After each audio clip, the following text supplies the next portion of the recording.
exceptional.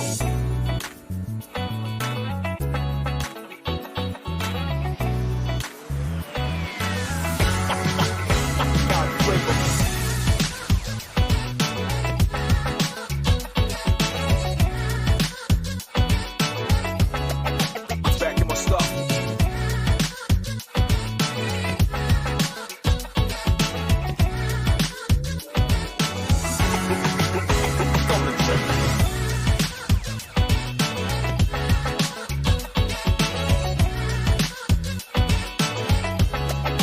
Back in my stuff.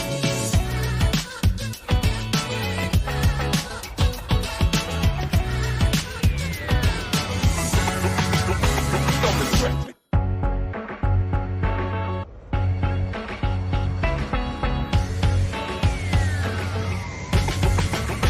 Don't distract me.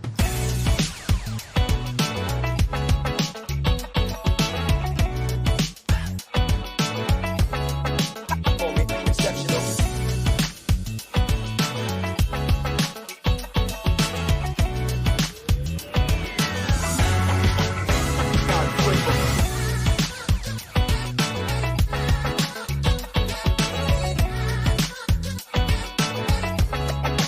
Back in my stuff.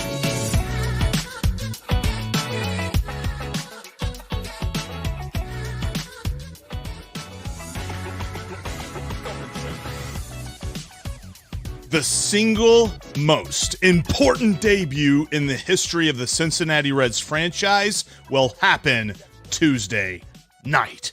Elly De La Cruz is here.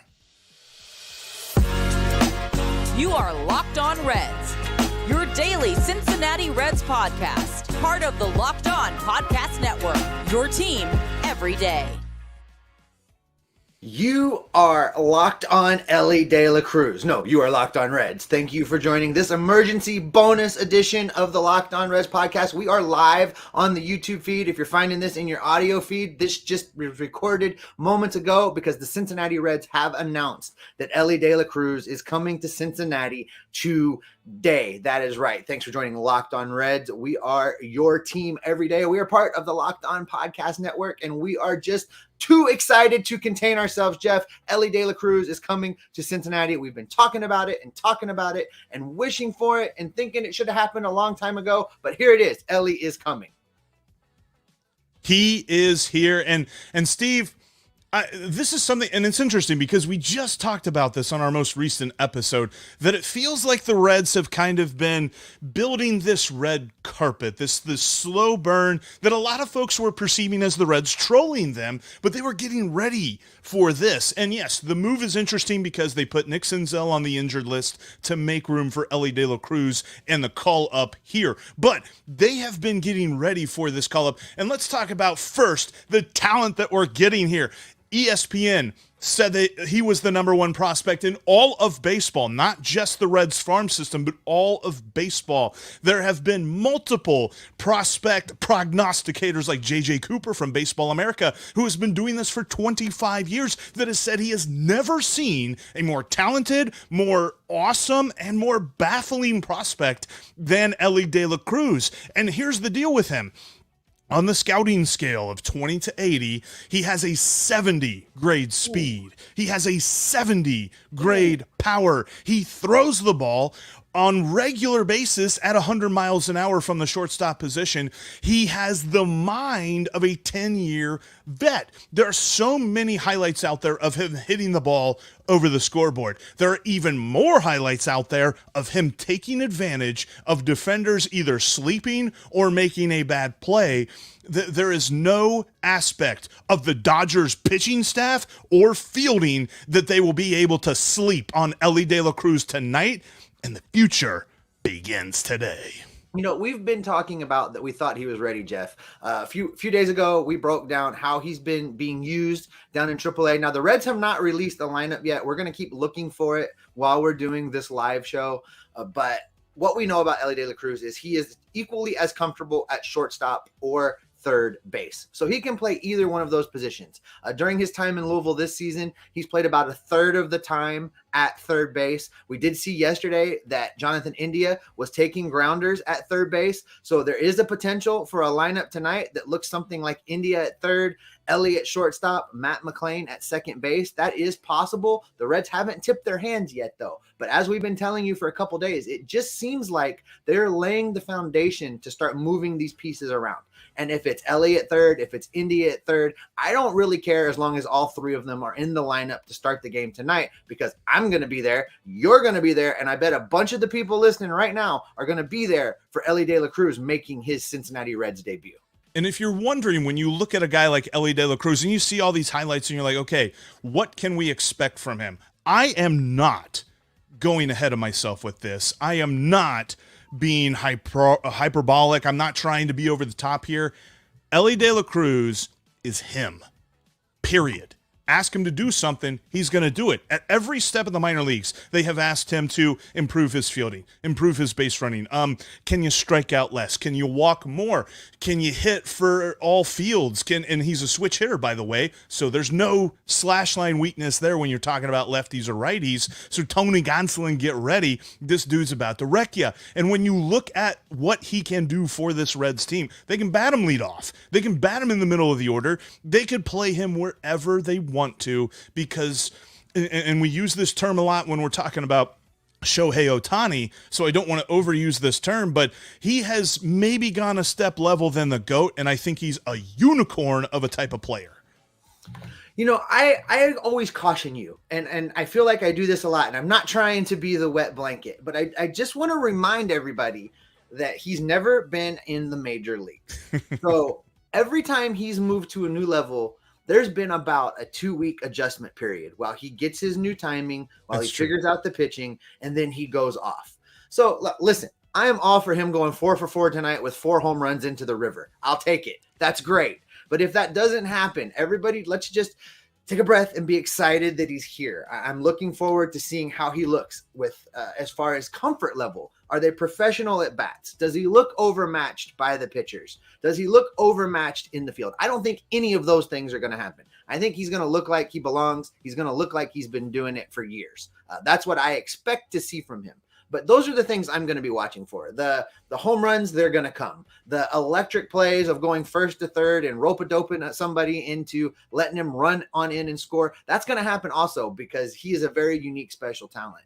But I'm not going to be disappointed if we don't see his first major league hit tonight. I think that's what I'm saying. No, and that's fair. And I know I get ahead of myself a lot when we're talking about big-time prospects like this, but let's also look at this for what it is, because Elly De La Cruz signals the future is ready to go. We are talking about the main dude. I mean, Andrew Abbott was an amazing debut. We loved to see Brandon Williamson's debut. TJ Hopkins was a nice call up and hopefully can be a piece for the Reds in their outfield to some degree for the future, but there is no one that has more anticipation. There is no one, quite frankly, that has more pressure than Elly De La Cruz on him. I firmly expect that he is going to be able to live up to that. You know, Steve, that brings to me a question, because I heard this question on the radio, and I had a discussion with Tony Pike and Austin Elmore at Cincy 360 on ESPN 1530,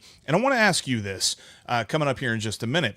Is Elly De La Cruz, and I mean everything, I don't just mean prospects, I mean trades, I mean free agency, I mean everything. Is Elly De La Cruz the most anticipated call-up ever?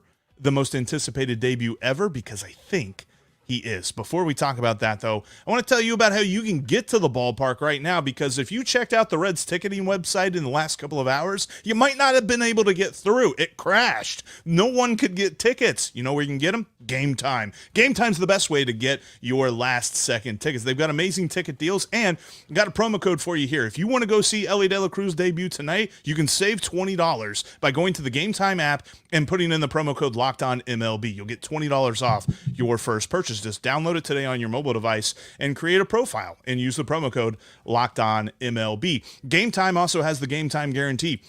If you find tickets on a different app where you're sitting in the ballpark for more or, for a better deal, Game Time's going to credit you 110% of the difference. That's how confident they are. Game Time is the best way to get to the ballpark. Check it out today. Download the Game Time app. Use the promo code LOCKEDONMLB to save $20 off your first purchase and make that first purchase your visit to Elly De La Cruz's debut. And Steve, as we kind of go through life and we grow and we learn more about ourselves, I'm a person that I feel pretty comfortable in my own skin, right? And you know me, you know that I kind of take life as it comes with me. But just as soon as I figure I know everything, there's something else to learn. And we all need a support system when it comes to those certain things, right? Like I just bought a house, as much as I think I know what I'm doing with it, sometimes I really need to ask somebody. What if there's a situation, though, where you feel like you can't turn to anyone? There's still help out there. There's always help for you. That's where BetterHelp comes in. BetterHelp sets you up with a licensed professional that will take you through the journey from wherever you are in your life. Whatever it is that you're trying to do, BetterHelp can help you get that set up and help you grow. So check out BetterHelp today. Go to BetterHelp.com/LockedOnMLB and sign up for for BetterHelp's great therapy system. Listen, I'm telling you, BetterHelp is the kind of way to help you grow. We all need to be growing. If you're not growing, then you're shrinking, quite frankly, and BetterHelp will help you get there. Check them out today. BetterHelp.com/LockedOnMLB. Steve, and before we jump back into this awesome Elly De La Cruz conversation, thank you so much for joining us here on this live reaction show for Locked On Reds. If you're an everydayer, thank you so much. Let us know in the comments section. Let us know how excited you are for the call-up of the man, Elly De La Cruz, and make sure that you're subscribed because we've got so much coming for you this season as Elly De La Cruz gets going, as Andrew Abbott gets going, as Matt McClain continues to just be awesome on the baseball field. So much is happening around our Cincinnati Reds, and we're here with you every single day because we're Locked On Reds every single day, Steve. And when it comes to this debut, for me, it's the most anticipated debut ever for a Red. Where do you rank it on your list? No, I think it absolutely is. Now, listen, there's been prospects in the past that have come up and everybody's been excited about them. But here's a couple of reasons why this one is different. First of all, this is the era of social media.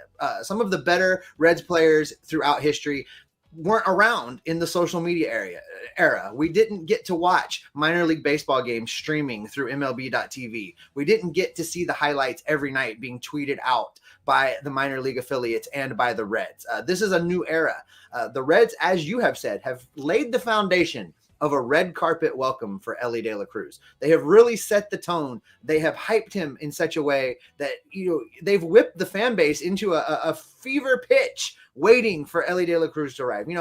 If Jay Bruce had come along 10 years later than he did, I think the hype would have been much like what it is right now for Elly De La Cruz. But it's just a different time. So we're gonna experience it a little bit differently. So I think, yes, Elly De La Cruz is in fact probably the biggest arrival of a prospect that anybody in Cincinnati history has witnessed. And I think it's well-deserved. This is not one of those cases where, a social media blitz or a consultant or a PR person has gone out and drummed up the excitement level. Everyone has got excited by seeing it with their own eyes, seeing the things that Elly De La Cruz does. You and I have talked about this, his baseball smarts, his ability to go first and third on a play like you would not expect for them to be able to do. Very reminiscent of Billy Hamilton, only Elly De La Cruz hits homers. He hits all the time. And then when he gets on base and he does the first to third bit, he waits. He waits for the defense to make a mistake. He waits for somebody to get just a little lackadaisical, and then he just makes them look silly. He ropes-a-dopes them. He runs in. He scores runs while the shortstop's standing there holding the ball trying to figure out what exactly is going on.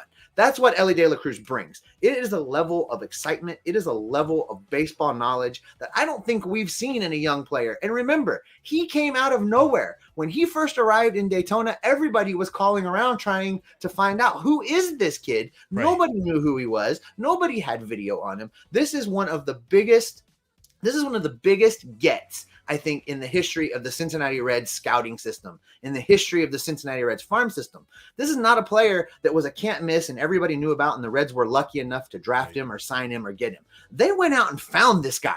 They went out and did that on their own. And so while we're shouting out Elly De La Cruz, we need to take a second and shout out the Reds farm system, the player development people, the scouts, the front office, Nick Krall, the general managers, Dick Williams at the time, all of the people involved in bringing Elly De La Cruz into this system. They won the lottery. A massive, massive win that I don't know that we'll ever know the true value of, just because you're talking about a dude. So for comparison, the Reds actually just signed a very highly touted international prospect in Ling Ching En, a 17-year-old shortstop / center field prospect who they paid $1.2 million in a bonus to get him. How much did they pay to get Elly De La Cruz, Steve? $60K. $60K. This was not a guy that even when the Reds got him had this much expectations on him, and the Reds were able to steal him out from every other baseball team in the Major League Baseball in the world. Let's say the world, because $60K is not a number that someone else looks at and says, boy, that's a lot. I don't know about that. Everybody could have had Elly De La Cruz. The Reds got to him first. The Reds developed him. This is by far the most anticipated debut. I put this up against Griffey. I put this up against Jay Bruce. I put this up against Aroldis Chapman, because the big picture when it comes to Elly De La Cruz's debut is the signaling of the future. And I don't think it is too far-fetched to say that he is the Reds' Joe Burrow. We're talking about a guy that could literally change the course of the future for this team. Well, and that's absolutely right. And let's get to a few of the things that he actually does that are different. We talked about his baseball knowledge. We talked about what he can do when he's disruptive on the base pass. Let's go to a few of the comments from people that are watching live. LG checks in and says, Elly gives them another left-handed bat in the lineup versus right-handed pitchers, which the Reds desperately need. So one of the things we haven't spent a lot of time talking about, Jeff, is Elly De La Cruz is a switch hitter, and he is effective from both sides of the plate. This is not the case. We've seen switch hitters before that really probably shouldn't have been switch hitters. We saw it, for example, with Tucker Barnhart. He was a switch hitter, but it ultimately ended up him abandoning that process because he just really wasn't as good from the one side as the other. Elly's good from both sides. He has power from both sides. We've seen him hit home runs from both sides, and that is a tremendous weapon in this Reds lineup. Absolutely. And he's not a guy that you worry about defensively at any position. I mean, he has made highlight reel plays, but also it's the consistency that he provides, because one of the stats that I love, and it was a stat that was given by Sports Information Solutions, that they were really kind of the company that pioneered sabermetrics in baseball and things like this. They really have in-depth defensive statistics, and they said among all minor league shortstops at every level, playing against every level of competition, Elly De La Cruz is one of like 10 shortstops that have a positive defensive rating. Minor league shortstops really don't have a good track record of defensive statistics, but Elly De La Cruz is able to bunk that trend. I mean, because of his speed, because of his size, because of his range, he has everything that you want in a shortstop in a Major League Baseball that now no longer has the shift. He's a guy that you don't have to worry about shifting to cover up defensively. Now, let's talk a little bit about those physical attributes and where he falls in as far as the lineup, as far as where you bat him, as far as where you play him. I know there's been a lot of talk about him playing third base. There's been a lot of talk about where exactly you slot him in the lineup. Right now, Elly De La Cruz today, I think, is the leadoff hitter. And OJ's 94 Bronco. OJ, great to have you on the live show today. Ask Elly for leadoff. I think so. I think that at least in this particular beginning of his career, he's good there. Listen, his body type is going to change. He's still going to get bigger. He's still going to get more muscular. And I think at the end of the day, I think 5 years from now, he's probably going to be a cleanup hitting third baseman. That's where I think he goes. But right now, with his speed, with his talent, I think you bat him leadoff. You build this lineup from him on down. And I mean, how exciting is a top four of Elly De La Cruz, followed by Matt McClain, followed by Jonathan India, followed by Spencer Steer? And that's just the first four. That is a lineup that you can be excited about and that can do damage every time it comes around. I would love to see that. The Reds decided Jake Fraley could bat leadoff again, though. So he's going to bat. They did not. Jake Fraley is playing right field, batting leadoff. Matt McClain playing shortstop, batting second. Jonathan India at second base and batting third. Elly De La Cruz at third base and batting fourth. Then you got Spencer Steer in left field and batting fifth. Tyler Stevenson at DH, Kevin Newman at first base and batting seventh, Stuart Fairchild batting eighth and playing center field, and Luke Maley batting ninth and playing catcher. Here's my thought. Okay. I know what we're thinking. Kevin Newman at first base. Seriously, again, really? But here's my thought on that. The Reds all this time have been getting ready for Elly De La Cruz's arrival. Maybe they're getting ready for Christian Encarnacion Strand's arrival by moving Spencer Steer to left field, and you can move Kevin Newman out of first base whenever you want to. I'm okay with this. Like, I thought initially they were going to bat Elly De La Cruz leadoff with the way that the lineup has shook out here recently.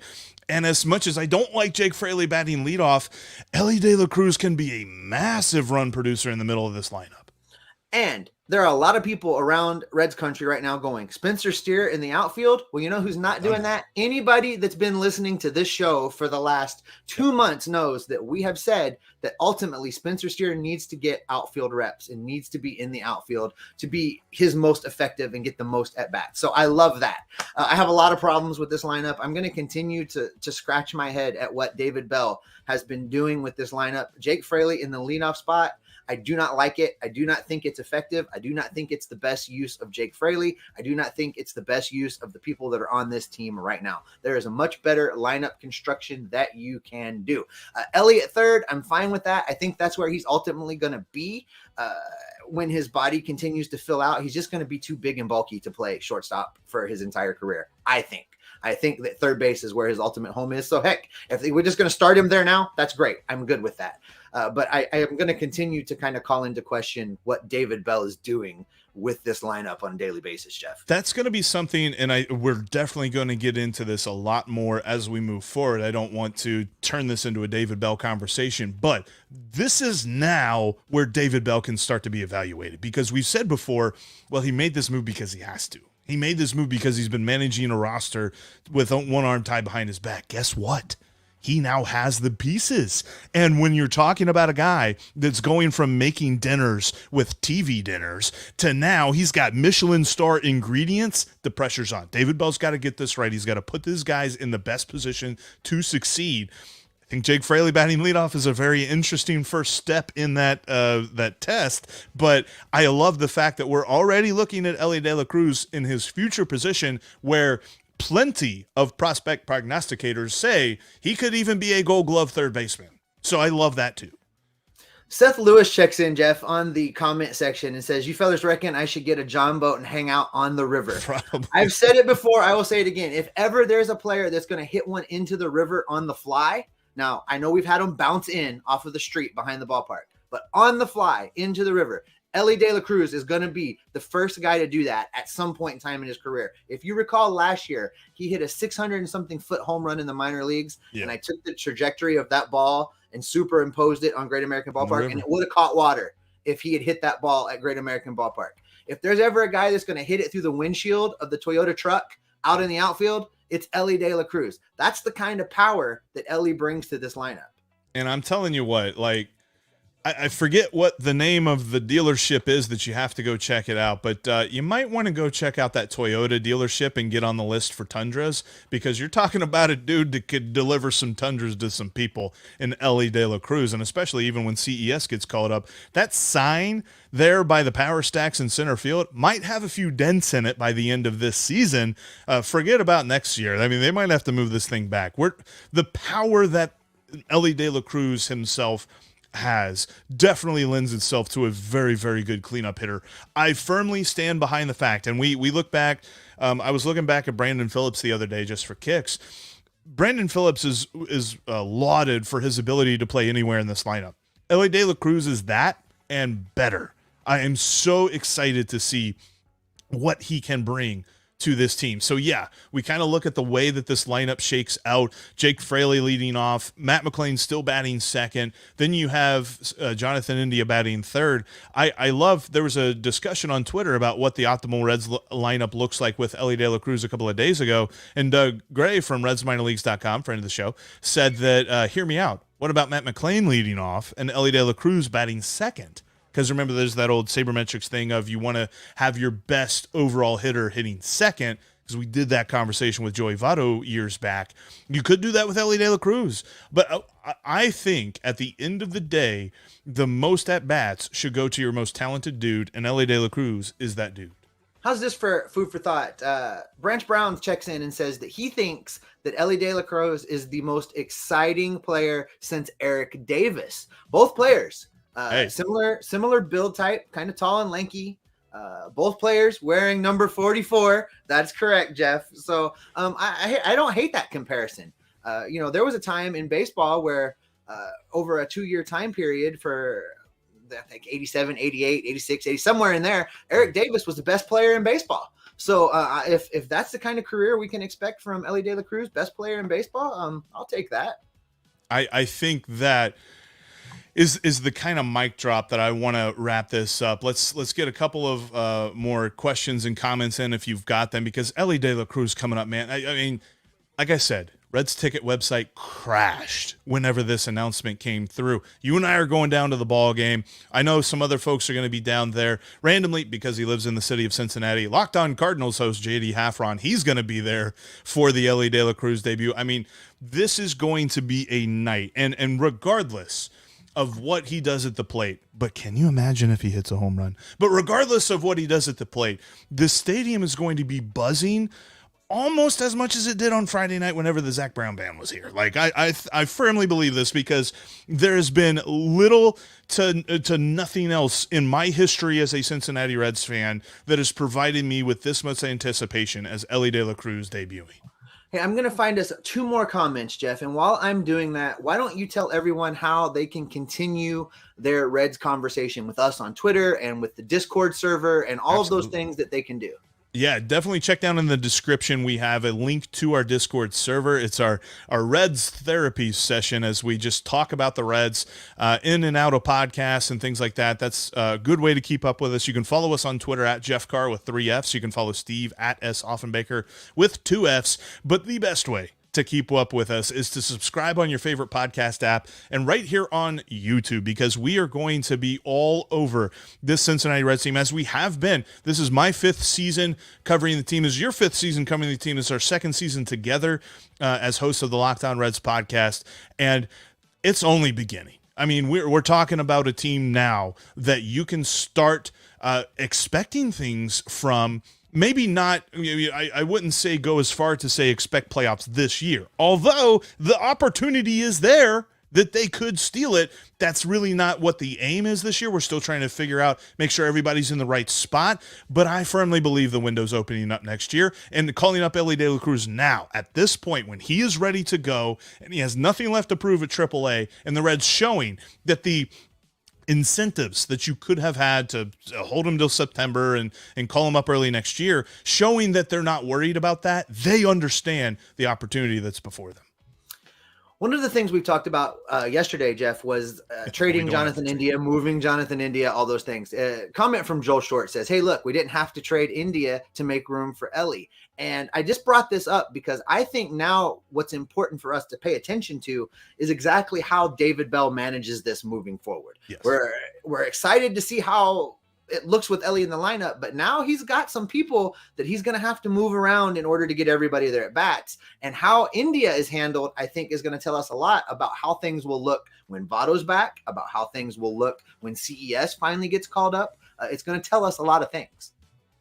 Absolutely. I really think now, and we've been talking about this, that it's been hard to evaluate David Bell because they've not put him into a situation where expectations can be a thing. Expectations can be a thing now, and we can start to evaluate how David Bell really puts these guys into position. I definitely don't think we're trading Jonathan India this year. You could make a case of how this all plays out over the course of the next calendar year. What's it look like next season? But I think that the best form of this team in 2023 includes Jonathan India in the lineup every day and find a spot for him. If that spot remains to be second base, then I love that. But he is Red leader, and the Reds need to keep him around. Well, let's finish with this. Ryan Curtis checks in and says he's a lifelong Reds fan outside of Chattanooga and saw De La Cruz with the Lookouts. He says that Elly is legit and looks otherworldly on the field. I think that is that's the narrative I want to end with, Jeff. I am so excited to get down to the ballpark. Look, if you're coming down to the ballpark tonight and you see Jeff and I, please come say hi. We would love to talk a little Elly De La Cruz with you. I can't wait to get down to Great American Ballpark, see this game, see this debut, and watch the new era of Cincinnati baseball begin today. And if it tells you anything, Vegas has him still in the top 5 for NL Rookie of the Year on FanDuel. He's got odds I just saw at, I think it's plus 1,500, so 15-1 to win Rookie of the Year for the National League. But that's going to do it for this emergency live edition. Thank you, everyone, for joining us, for jumping in the comment section. It's just been absolutely on fire. Reds country is excited. It's ecstatic. We are ready for this. We are ready for what Elly De La Cruz is going to bring to this team and how this team will take its next step forward with him in the lineup. Make sure that you follow us on your favorite podcasting app. Make sure you follow us on YouTube because we are going to have so much content for you. Why, Steve? Because we're going to continue to monitor transactions. You guys pressured the front office into calling up Elly De La Cruz. We're going to do it for CES. We're going to be all over those rumors. We're going to watch what's going on. We're going to gather it all up and report back right here to keep you locked on Reds every single day. I am so excited. I can't stand it. Is it 7 o'clock yet?